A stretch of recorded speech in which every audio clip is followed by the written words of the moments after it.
about their problems, but now we wanted to do it, do the discussion based on some questions. So the people on the webinar and here can give answers via the phone, and we can discuss about the answers with you and on the web-based platform. So in the meanwhile, you can go to kahoot.it and fill in this PIN number, and you can join in if you would like. We're not going to. It's not going to be used for anything. It's really just to generate this discussion. So if you want to set 629-112, or if you're in the room, you can raise hands and things, I guess, as well. So it's not obligatory, and it will not be saved afterwards. So we will introduce ourselves shortly. So I'm Duijkers. I'm a genetics doctor in the Netherlands, just finishing up, and I became interested in Wiedemann-Steiner 2 years ago after seeing some patients that didn't have the exact phenotype Wendy described to further delineate the wideness of the clinical picture in the disease. And this year I started seeing a lot of patients, and mainly the behavioral problems were really evident. So with talking to parents one-on-one, this became something I thought that needs more attention. And I give the mic to Wendy. Yeah. So I think my name is Wendy Jones, and you've had me talk already today. And I think I've seen large numbers of families where behaviour has been quite a significant problem. And I think certainly in terms of future research, I feel that's an area that we want to look into, both sort of really defining the difficulties and also sort of developing strategies and thinking about how things might help. And so I guess this session today, we feel kind of, I guess, be good to kind of hear what people's experiences are and perhaps share ideas or things that have helped people with behaviour. So do you want to start going through the questions? Yeah, so I'm just waiting another minute if I see people still joining online. Also to get the people on the webinar a minute to get to the kahoot.it and PIN number 629-112.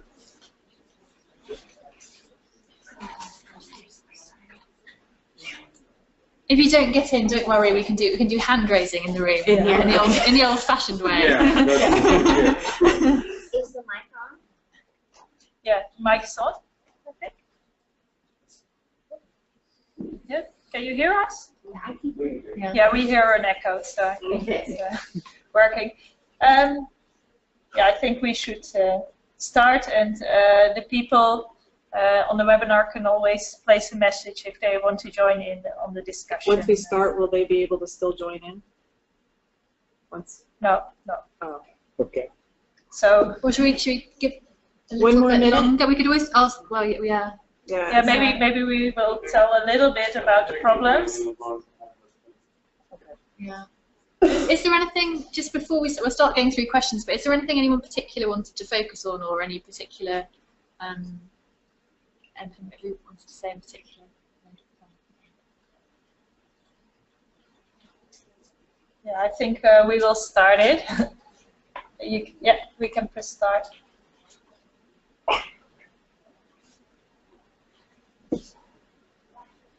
So the question comes first, and then the answers, and you can choose which one fits your situation. So I guess if people aren't doing it, you do a hands up here and then out to the screen. So if you're not voting on the Kahoot, so are there any behavioural problems? So if yes, but raise your hand. Yes. Yeah. Okay. I'll play along. Yes. No? Any people whose child or has no behavioural problems in the room? None? No? Or anyone unsure? Unsure? Okay, so it sounds like. Okay, so we've got the results, and most people say there are behavioral issues, and one is unsure. I don't know if that's what is here. Yeah. Can you maybe share with us? Yeah. Yeah. Yeah, it's difficult when they're little, actually. So you can't really tell yet. Yeah. Okay. So I'll repeat it. So it's difficult when the children are very small to say if something is behavior or not. Okay, so we go to the next question that is a bit more about what type of behavior. So it's what type of behavior is most pronounced.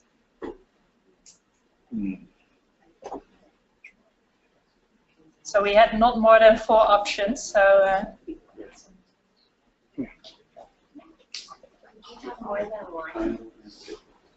Yeah, we appreciate probably some of these are going to be associated with each other, and there's probably more than one. So I guess it's just more to generate sort of discussion, really.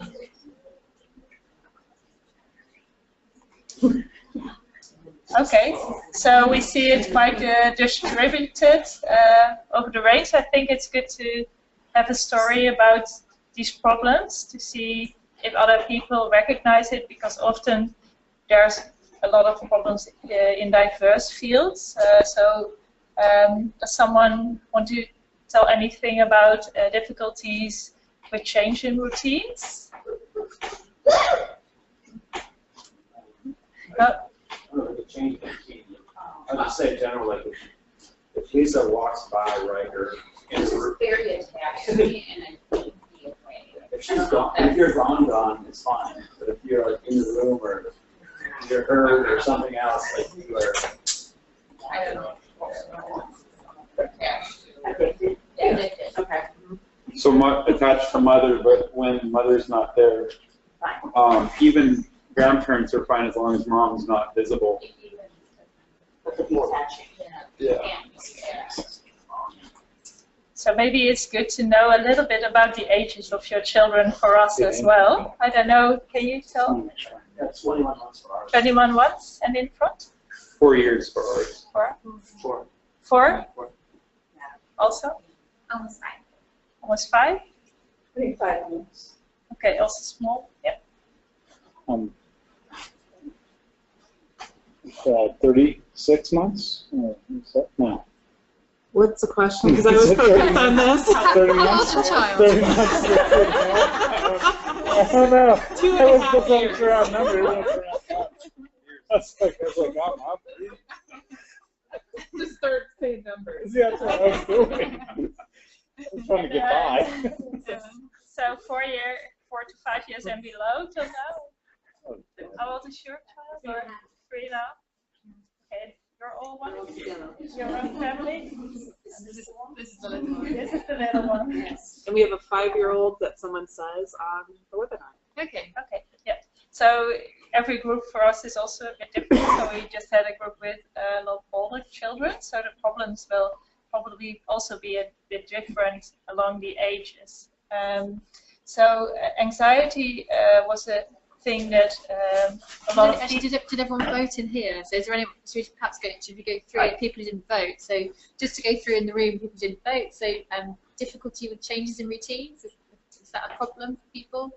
Yes. There's some nodding. Yeah. I just know which one's most. Which one? I don't know which one's You don't know which one's most. Okay. So yeah. Okay. All of them. Is that what other people think? That probably it's more than one of them, or Changing routines. routines? Yeah. Is that an issue? That's a problem. Yeah. Okay. Sorry, Karen. Doctor, there's a question from the webinar, autism. So behavior, I guess, related to autism diagnosis. Yes. Yeah. Yeah, so I think that's something that's often related to autism. So autistic features are really more frequently seen in Wiedemann-Steiner syndrome than in other syndromes. And so one thing is the most prominent, I think, we experience is this one, that it's difficult if things are going not the way that it was planned or they're used to. But also more things matching autism can be present, and also some part of the children really have a formal diagnosis of autism. But in the children who don't have it, you do often see features matching autism. So the anxiety was scored for people, so it's more prominent, it seems, at this age. Are there people who didn't vote online that experienced that?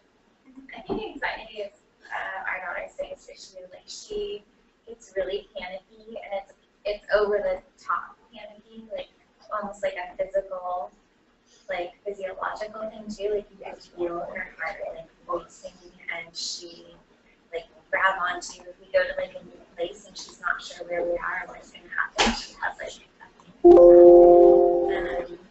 and that's hard, like taking pieces and to appointments and stuff. Especially if it looks like anything medically related, because now she's got this strong version going into the office or medical building. So that's difficult because she gets it off. Yeah. Is there anything you've done about it that maybe has helped or has helped a bit? She doesn't have an attachment to anything sort of leggings or anything like that. The iPad, like her iPad is her legging. I know that sounds bad. So you're saying that's distraction sometimes. Distraction, yeah. Maybe just we were talking earlier about somebody had problems with doctors or going to hospitals, and they mentioned one thing they did was with bracelets. So they put a bracelet on her ankle if you were going to go home again afterwards, so that she knew. And then if she's going somewhere where she was going to stay the night, they put a bracelet on her wrist. So that worked for one family as a way of thinking about if you're going somewhere, you make it clear that it's short and you're going to go home afterwards. I did this when I took a book out. She didn't want to get the flu shot, and I will ahead of time get present for Amber. And it's in the car, and if she, after it goes, she'll get that present, and it works. And it works. Yeah. And I think it's something that's also really common in children in general. So they don't like to visit the doctor, but sometimes these children can get quite fixated on this, and it's more extreme. Some parents say like preparing them a longer while before helps to know that there's a change in routine and what's going to happen, but other children it doesn't help at all. So it's really something you have to see for your child what works, and sometimes also different ages it will be different. Do you see that changing with the older kids? Do they have less anxiety and more ability to do new things? And yeah, just learning coping skills on their own. I mean, you're being taught them. Is that better as they get older? Some things are better, like maybe reacting immediately with aggressive, but the anxiety, I think it's also often there in the older children. And those also on medication. Is that usually what happens at a certain age? That's not So that's people. So you're asking whether people often take like medication? Yeah. So I think I don't unfortunately have lots of data about medication. I only know a few individuals who are on medication and different medications, so we haven't really got a feel for that. But it's a good point. I think it's something when we're sort of studying behaviour in more detail, it's something we're definitely sort of get more data on, I think. Follow-up question on the webinar. So how many children of your study, Dr. Jones, are diagnosed with autism? So I can't exactly. So I think there's two things really. So some children have a formal diagnosis of autism. What we find more generally is, so the diagnosis of autism is slightly subjective, so involves an assessment by doctors, and there's a number of different categories. And from my experience, a number of the children, they go through the assessment and they score quite highly on adherence to routines and things like that. But when it comes to sort of sociability and eye contact, the children are very sociable, they've got good eye contact, and so many of the children I've seen have some features of autism but don't quite score enough on the sort of sociability because they're lovely and sociable, so to get a full diagnosis. So I've now forgotten the figures off the top of my head, but there's a proportion that actually have a diagnosis of autism, others who have such similar features. Is visual separation from a parent a type of anxiety? How can it be calmed down? Okay, so visual separation was also mentioned here in the room by two of the parents. So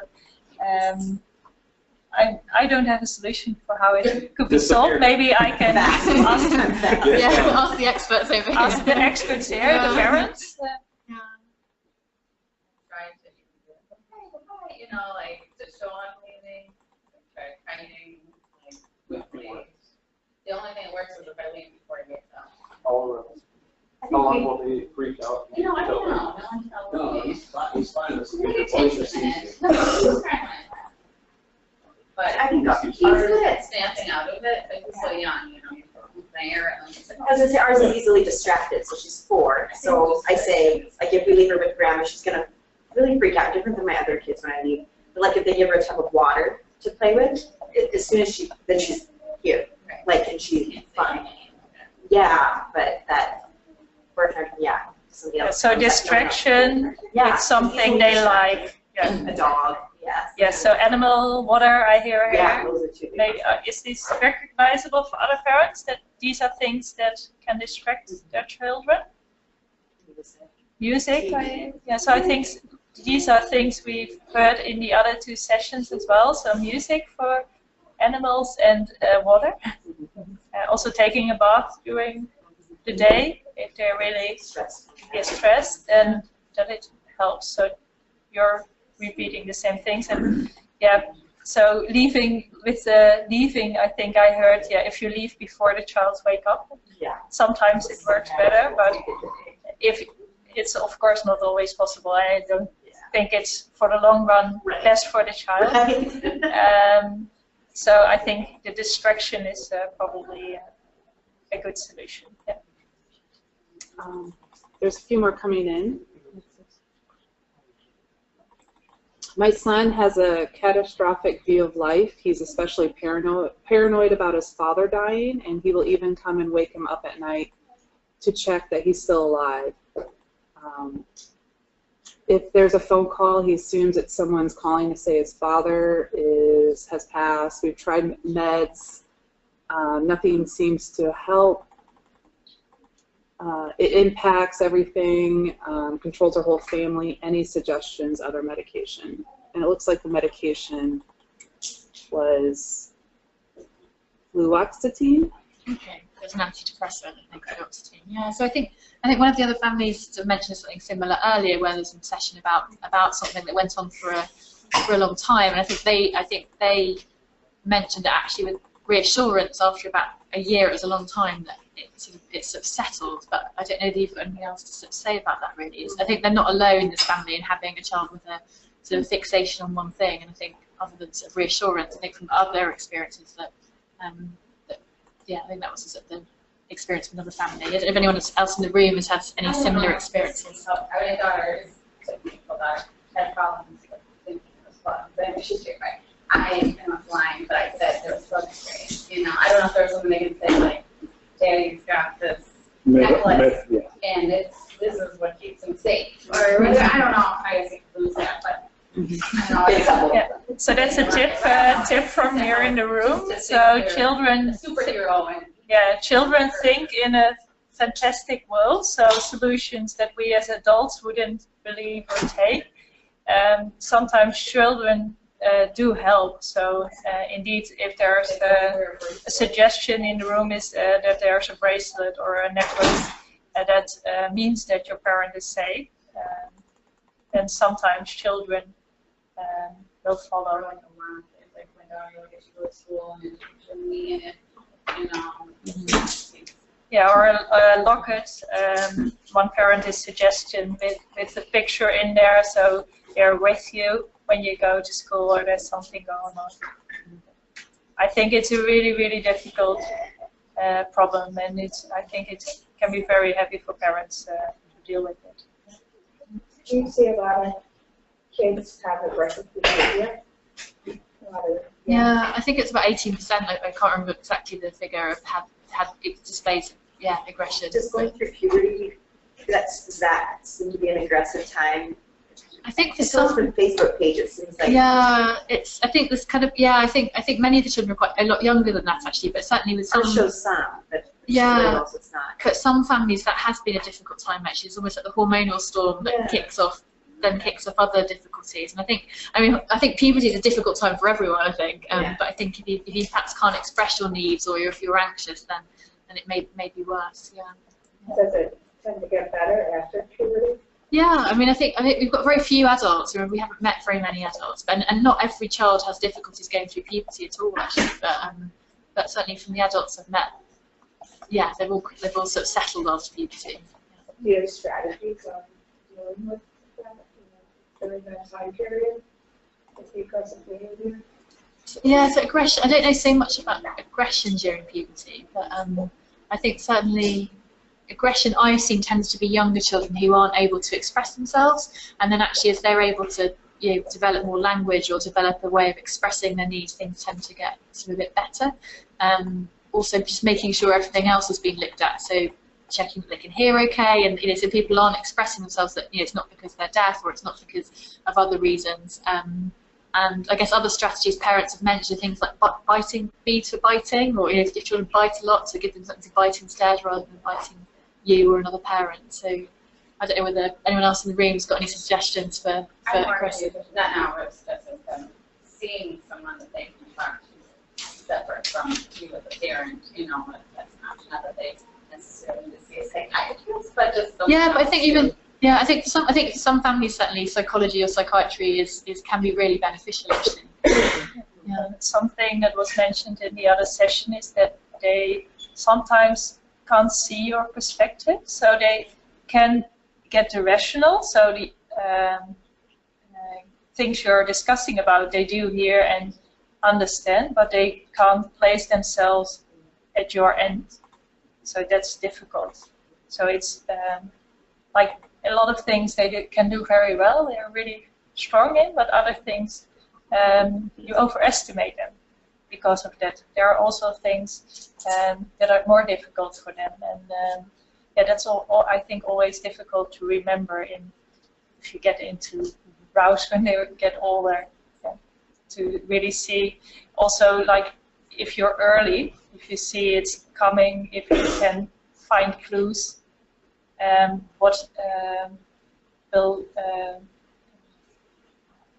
prevent it? Yeah, prevent it. Yeah, and of course, if they get older, that they learn to recognize and like change environment, put on music, something that will avert getting to the escalation. But the difficulty is that often with the aggressive tantrum behavior, it goes very quick.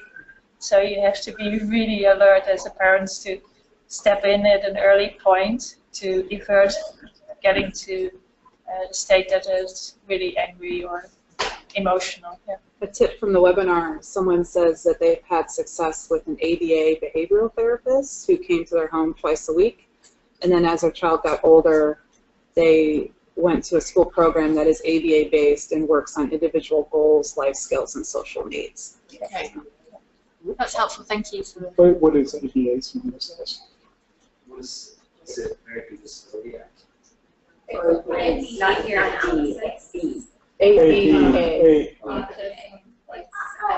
Behavior therapy for children that have diagnosed autism. Yeah, so it's not something we have. It's not something we have so widely available in the UK actually.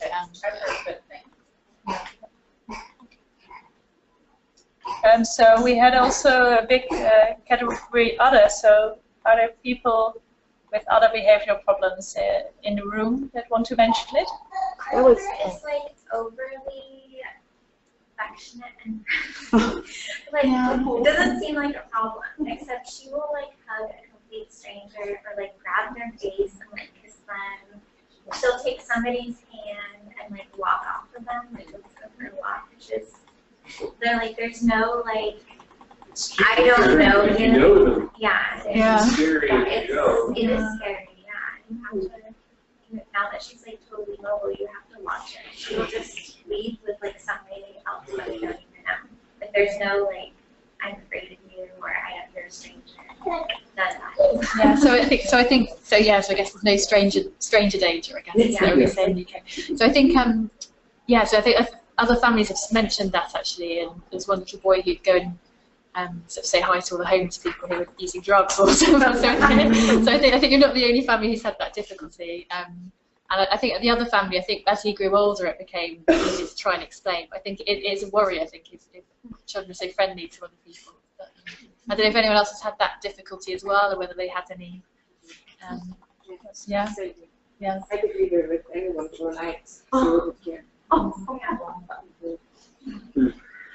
Our behavior, we put other, was related to feeding, because Connor's G-tube fed and we're trying to teach him how to eat. And he had an oral aversion because of all the vomiting, and what we were trying to do is just get him to eat, but we were reinforcing bad behaviors. So what we learned is these turns, he was trying to escape from it, so he's exhibiting all these bad behaviors, and we were inadvertently enforcing that or reinforcing that. So we were taught how to not do that and encourage positive behaviors to feeding. So he's overcome that now. Okay. That was a journey. And what sort of positive behaviours were you? What sort of strategies were you doing? We use a timed allotment of when he'll feed. We use an iPad because he's super motivated by that. And so we present the bite, we pause the iPad, and we don't give him any attention, including eye contact, even if he's thrashing around, because he knows what he's supposed to do. And he finally learned in order to play the iPad, he has to take that bite. And now he's starting to eat much better. Yeah. So. Good. Yeah. Other things for the other behavior? No? Yeah. For us, the biggest problem is everything that's forbidden is always, it's just, doesn't matter what we say or how we say it, he's always going to throw stuff out the window or down the stairs. Or it doesn't really matter how we deal with it, it's always going to be there. And yeah, just with everything that's just not allowed to do. And how long has this been going on? Just since ever she could know things. Yeah.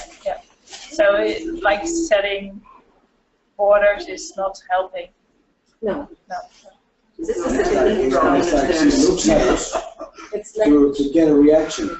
She even looks though like, we oh. try to ignore it, sometimes some things you just can't ignore, like fire and breaking things. So even though we try to like make a plan of how we're going to react, she knows that we're just trying to look the other way. Eventually we have to interfere because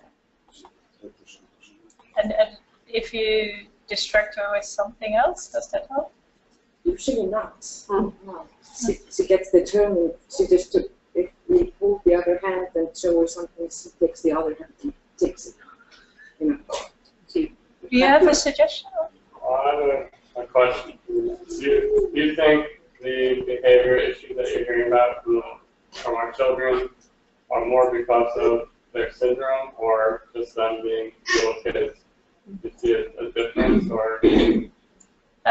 I think it's more common in Wiedemann-Steiner, these problems, than in other children, but it doesn't mean your child has to have them, because every child is really different, and also the behavior problems we're seeing are diverse. So a lot of the things could also still be within normal behavioral spectrum. Well, even the normal behavior, I have a hard time knowing what consequences, because she doesn't understand the consequence the same as my typical child, So when she throws something, she knows she's not supposed to throw it, and she doesn't, if I flick her on the hand, or she doesn't care. Like, it doesn't do anything, and so I'm like, why do I keep doing that? Yeah, I mean, so much like mine's well, mine's 4, and it's still like. Throw something down, throws it, and I say no, and he say no. He's like, but then if I stop paying attention to his throwing, then he stops throwing, but obviously you gotta keep him safe. It's just hard to judge, know how to do that when they just respond so different than my other kids. They say, don't, we're gonna have timeout, or we're gonna do something, and it's like, that doesn't work. Yeah, it's just different. Abby throws everything down the stairs. She loves stairs. We try at therapy, give me please, instead of him throwing, it's okay to get rid of it, but just give me please, and I say that all day long. And finally we started to put it in, or give him something. You can put it in, so he puts everything in. That helps. I could see some of that working. It used to hurt, like in the beginning for us, but now she started making a game out of it and starts running with it. Yeah. If I say give it to you. Totally do that. Yes, I think it's not mobile yet. Yeah. That's helpful. Enjoy. Yeah. So I think just going back to that original question as to whether it's related. So I think there are other genetic disorders like Wiedemann-Steiner where there are behavioural difficulties, and there may be different from Wiedemann-Steiner. And I think Kabuki makeup syndrome, which is probably one of the most similar genetic disorders to Wiedemann-Steiner syndrome, and children have many similar difficulties in feeding. They might need G-tube. They're quite floppy when they're little. They may not be as tall as their other family members, but individuals with Kabuki don't have these behavioural problems. So we think that the behaviour is, obviously children with Wiedemann-Steiner will have behavioural problems related to that, and they'll probably have other ones that other healthy children would have too. But I guess we feel that this pattern that we see of behaviours that you liking routine and maybe being anxious is related to Wiedemann-Steiner. So I think, and many families I see think it's them or something they've done, but this is related to Wiedemann-Steiner, and these are consistently similar difficulties that we see in all families. So yes, so we think they're related. Yeah. Question similar to this is, I guess, what are effective strategies for individuals with lower IQ? So you have the behavioral strategy approach or medication. Have you seen any differences in those approaches, particularly with individuals with lower IQ? Yeah, so I think, unfortunately, despite seeing numbers of families in clinic, I don't feel I'm an expert in advising people in terms of behaviour. I think this is something we're sort of looking into, and I think it's different with children with lower IQs, particularly if they're non-verbal or if they're not able to sort of express themselves in other ways. And I think themes that have come out of today are potentially children who aren't non-verbal or can't express themselves may sense routines by sensation, so knowing if this is happening, this is what I'm doing, and I guess thinking about that in terms of what they're doing next, or realising if you're not giving them a bath at a certain time that things are different. So I think some of the strategies people have spoken about with children with lower IQs have been around some sensations and routine changes still being upsetting, even though the children can't sort of express themselves. And other folks on the webinar said staying consistent, visual schedules, all those are good. So consistency of visual schedules. Yeah. I find managing behaviors difficult because she has very few motivators. Like therapists and stuff are always saying use positive reinforcers, use something that motivates her, but she cares about very few. That's what lots of families have said, actually, that if you do sort of rewards or star charts, that they don't really care. So I think that's it's hard to find something that she would be willing to work for because she doesn't care if she gets a treat. So what do you use? How do you? Another good point here is making sure you share it with other family and teachers, so everybody is being consistent. So particularly as kids get older. So. Should we go on to the the next next question? question? Move on to the next question.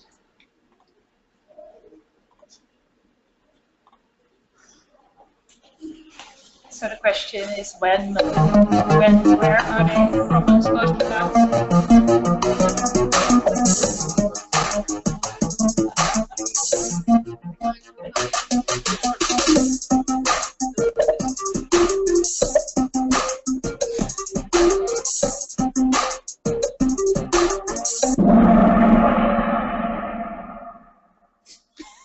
time seems to be going faster. It should be half a minute, but I think. So do shoot your hands up in the room. Yeah. I didn't get you.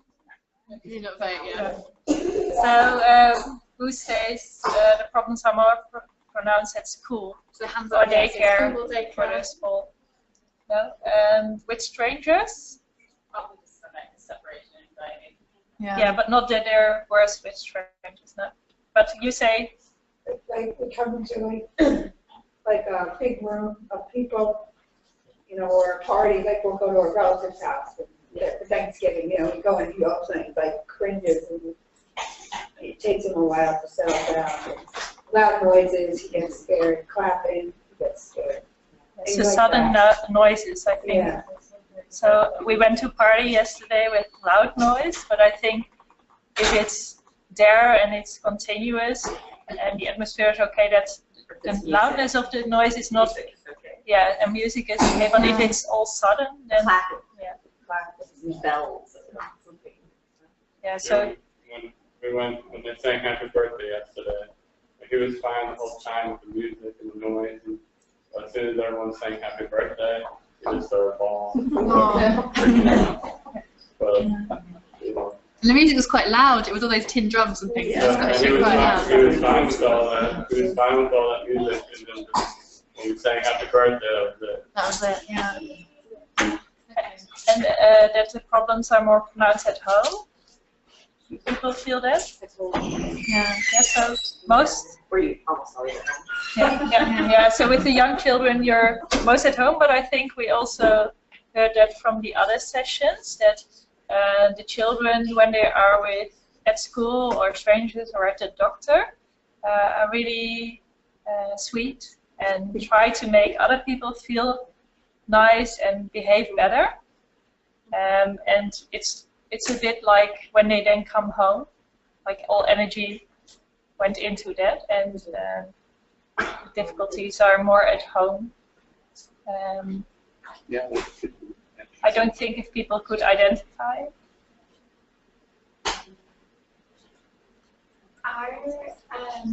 So she does fine at school, fine at home, and then if you go to like a therapy where they're trying to make her do things she doesn't want to do, like eat or sit at a table for a certain period of time, then like she's throwing puzzle pieces and walking on the floor. I'm like, this isn't like her normal personality, but Have you just made all if it's not a high interest item, if it's not like music or animals or water, then she's really upset that she has to do something she doesn't want to do. Yeah, I think a lot of children. Whether it's at home or anywhere. Yeah. And I think those three things you mentioned, sort of music, animals, and water, are definitely something that university seems to be quite liked by children and good distractors, I think. Yeah. Okay, so nothing from the webinar? There's just one question, and I don't know if it was from the last question, but how can we manage compulsive and nervous system overload? Okay, that's an difficult one. So nervous system overload. So I think they mean sort of having a meltdown or having a time. So I think, again, we're not experts. We're sort of just sharing other things other families have said. And I think some of the themes from some of the earlier sessions were, so something that can be distraction. So if you're inside, going outside. If you're outside, going inside. Thinking about having a bath. Other things people said were sort of firm hugs, so really hugging and just sitting and hugging firmly for a long time. They sometimes have a hugging cloth or blanket, so that children can also ask for something specific. I want that, or they have a picture for it. So, and they can really be tightly hugged with it. So I think other people sort of mentioned, some people sort of mentioned let it happen. So they're letting go, let it all come out. Other people mentioned, I think different strategies work for different families. And other people mentioned try to see it coming. So know that perhaps if they're feeling unwell, if they're hungry, if they don't like a certain thing, think about it beforehand, give them a snack, think about actually this is coming. So what can we do to avert this? So I think things beforehand, things during the episode, and then things afterwards. I think. I don't know if there's anyone in the room wants to add to that. Yeah. The clarification was the flapping of the hands. Okay. So yeah. Is singing okay? Is it normal? Is it get better over time? Is it something I shouldn't really worry about? I think the most difficulty is to the surroundings, what other people think. I think for a lot of children it's a way to de-stress, or it's a habit, and it's more that it's difficult when you're out and people are looking, and for them it's difficult when they get older and realize people are looking at them. But usually it's not something that really bothers them. Isn't it like sensory? It's comforting to them, but to other people. Yeah. And I think so many families have said that's quite helpful, that they stroke their own arm, or there's a certain thing that or they whatever it is that actually it's a way of releasing. And I think some people have mentioned things like appreciating that they need that release, and then encouraging them to punch a ball or to do something. And but I don't think there's anything harmful in slapping or touching, or I think it's a way of sort of releasing some of those emotions. Yeah. Do the older kids do that less? I don't notice it. I haven't noticed that the older. Yeah, I think people have their own way. It sounds like people have their own ways. So the older ones sometimes do their hair, plucking, and like smaller things, like pricking. It's less noticeable. Sure. So if they're getting anxious or It looks like we only have a minute or two. yeah. So, So I think I think the most important topic we want to address as well is we see a lot of families with dealing with therapies and having the best for their children, and sometimes these problems as well. That it's also important to take care of yourselves. So I don't know if people can give examples how they do that for other people. Yeah, or do you do that? So, is that a thing? No. Yeah. So I think how do you make time for yourselves? I think that's if I worry about the families I see that it's so hard that they sleep well, they might be up all night with their children, they go to various therapies, and so making sure you've got time to have time together, and that's important. Yeah. We are very lucky to have a big team. A good team, yeah. So we have this regular every week Thursdays for a night at the grandma's house or with them, the other grandma. That's good. Yeah. And then we have babysitting every week. Yeah. People had it and it always seems so scary, but we've had times where they come and do it volunteer and just let them do it, and that helps just to know that I have a handful of people, less than that can do it just in case I'm not there, or that I maybe will take it away for an hour or two, or Yeah. So, It would be an advice to have couple time and time to also think about other children in the family and how are we doing that, but mainly time for yourself, because the most important thing for your children is that you are there and it's a safe and loving environment, but you can do all kinds of things, but you have to keep standing yourself. So. You brought up about the other children, that's important. We have another child older, and we have to try to make special time for him because he exhibits behavior like jealous. Yeah. And because he knows mom and daddy have to, take some more time with him. So we try to make a point to, hey, I'm going to take you, buddy, go get some ice cream with you and daddy, that sort of thing, because otherwise it's going to, we don't want him to have those problems later. So. while we're older in the meeting too, she does a lot with him. She loves doing these things, so I mean, we love her. While we have the chance, let's say thank you to Dr. Wendy and Flor. We have a lot of people.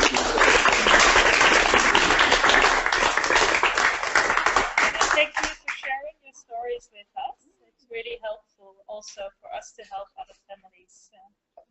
Thank you. We're going to do like a quick 5-minute closing, and then we'll get everybody on their way and just do a quick thank you and close out.